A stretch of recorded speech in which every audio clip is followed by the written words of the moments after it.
I'll do. Hope you don't mind if I sit back. Just come out at the gym.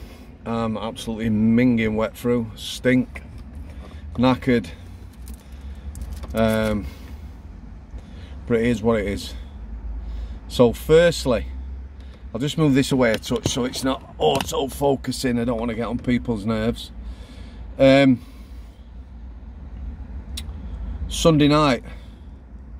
Be a great catch up for some of you. Those that have been with the channel a long time, I've seen the first interviews I did with Sean. Sean was probably the second or third person I ever interviewed. There is a playlist with Sean on it in 3 parts. The first part well viewed, over 50,000 views. When I first met him, I literally rocked up. We'd spoke on the phone, a few text messages, straight into it. It's quite a brutal interview.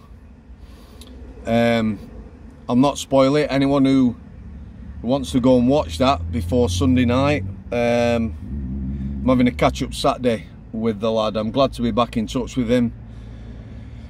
Yeah, and we'll see where that goes.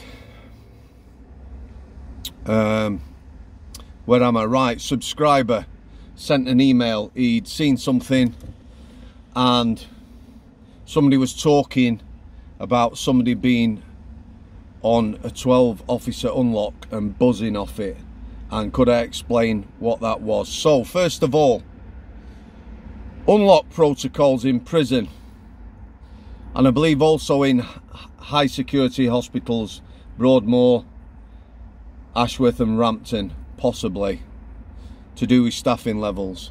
Yeah, unlock protocols. So in segregation units, healthcares and the like, prisoners can be placed on an unlock protocol. That means there is a designated, or has to be a designated number of staff, officers, to unlock them, and usually managers.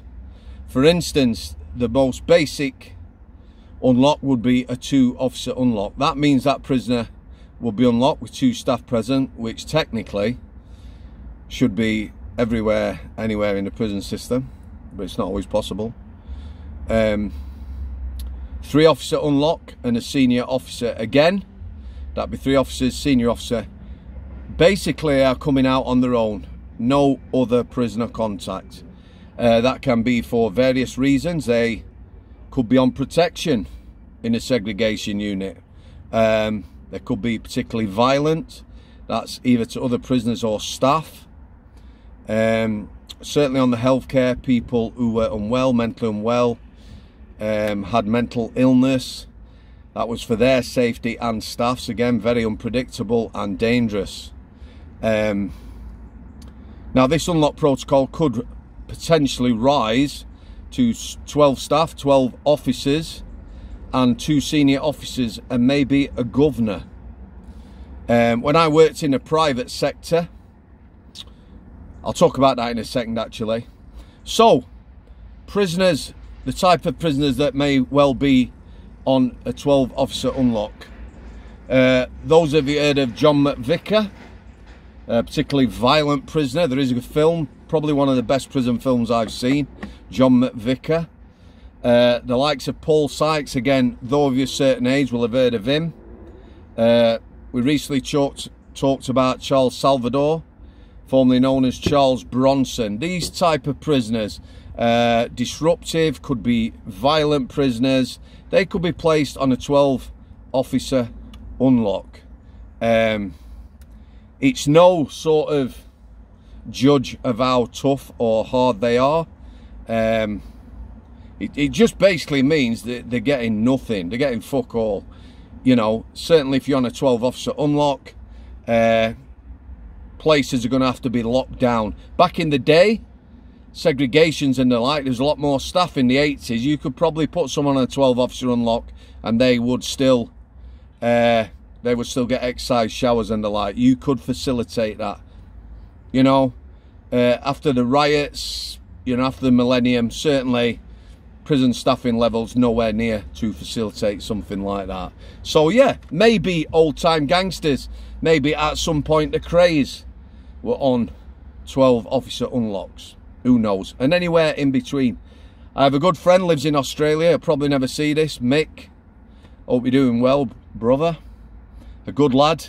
He was locked up in fact, I can't remember where he was locked up. But he was in a segregation somewhere. He was a particularly violent young individual. And he was talking about Dennis Nielsen. Dennis Nielsen, serial killer. He was on a very high level of unlock at some point in his career when he first landed in prison. The physicality of the guy was not particularly impressive. However, Mick said he had an aura and people were shit scared of him, which I can believe. So, modern times, yeah. When I was in the private sector working in a segregation unit, we received a prisoner from the dispersal system. Dispersal prisons, long-term prisons, built for high security prisoners, category A prisoners. You know, the highest level of security in this country. Me and my manager went onto a bus, prison transport.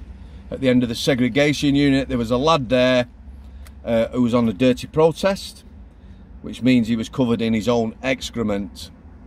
Thinking back, I'm thinking he came from Franklin.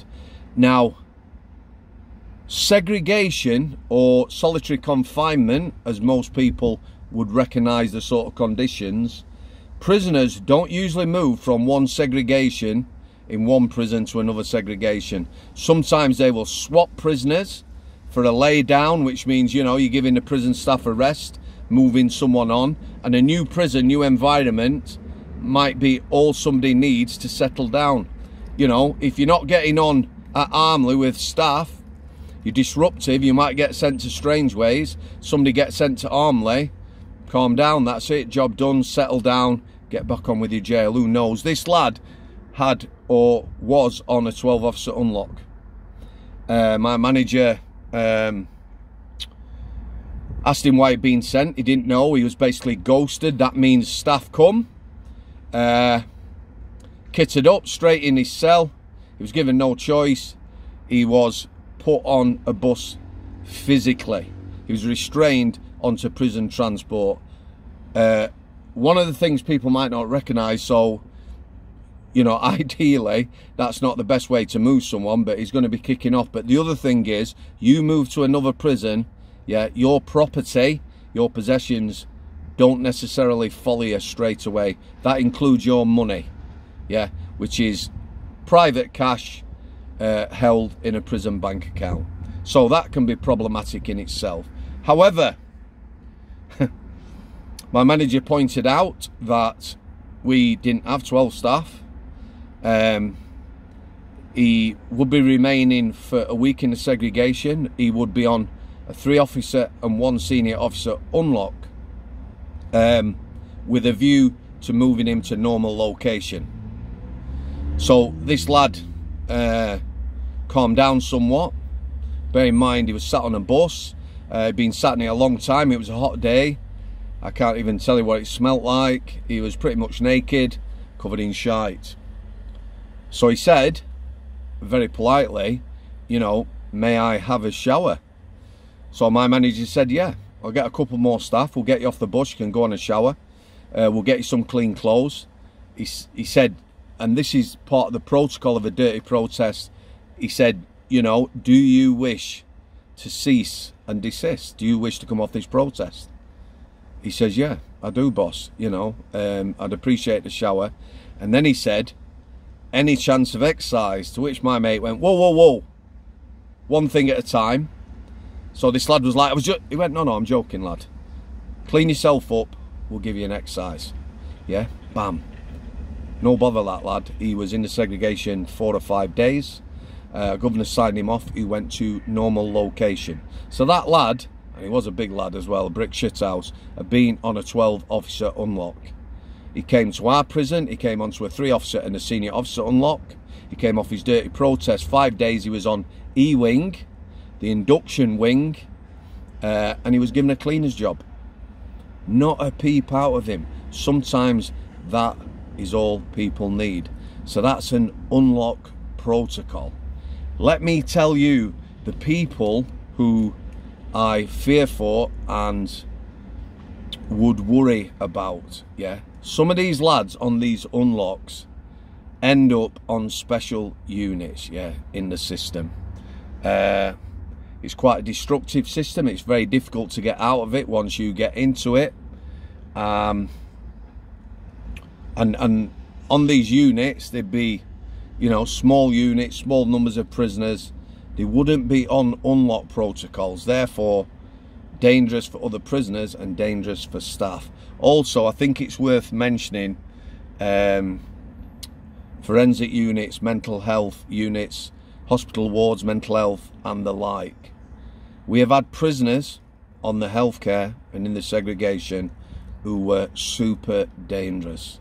Very violent individuals, mental illness, unmedicated, wouldn't necessarily willfully harm you, but the potential was always there. In prison, you know, difficult to manage them, usually, well, definitely out with no other prisoners and on your best guard. These people would go to forensic units, although forensic units have their own, as it were, solitary confinement, which of course seclusion rooms.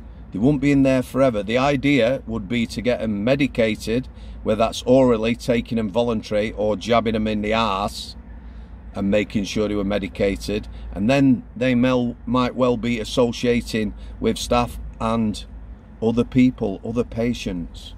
Some of the people we sent to not just high security hospitals, normal forensic units, low and medium secure units, which is exactly what it says. Low secure, you know, might just be a security code to get off a hospital ward into a normal hospital. Very, very dangerous and violent. Forensic units and the like, apart from the high security hospitals, you know, they don't have the physicality and staffing levels to deal with these levels of violence.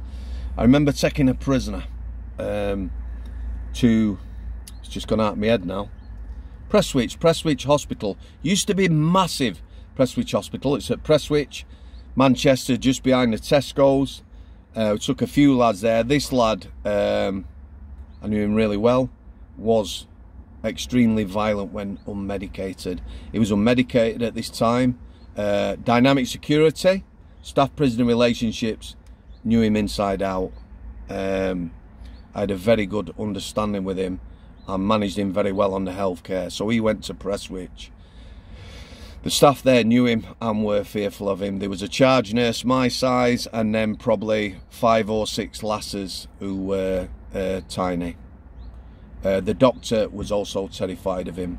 He was refusing to take oral medication. So the only thing they could do was put him in seclusion, which is like their solitary, jab him in the arse, and once the medication, you know, sorted him out, he would be out with other patients and around staff. Yeah, they were scared of him.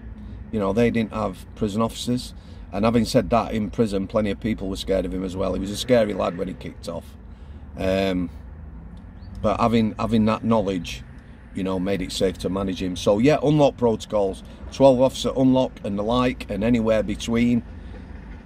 Violent individuals, dangerous individuals. Sometimes people just need a break or a chance. Charlie Bronson, as he was known then, you know, people have said, after the video I did the other day, you know, one lad said, I think it was in the Isle of Wight somewhere, they gave him a medicine ball. A medicine ball, those of you a certain age will know, but, you know, younger people wouldn't. A medicine ball, it is a leather ball. It's not like a basketball that you can use for ball games. Heavy, solid, you throw it at the floor. It won't bounce or anything like that. It's just used for exercise. It used to be an exercise tool. So like they said, they got Charlie Bronson on a lay down for a couple of months, give him a medicine ball in his cell. He was happy as Larry, not a peep out of him. These disruptive prisoners, you know, don't spend all their careers disruptive. Right, I'm going to leave it there, guys. Sunday night, catch up with Sean. That should be interesting. All the best, take care. Thanks for coming. I'll see you.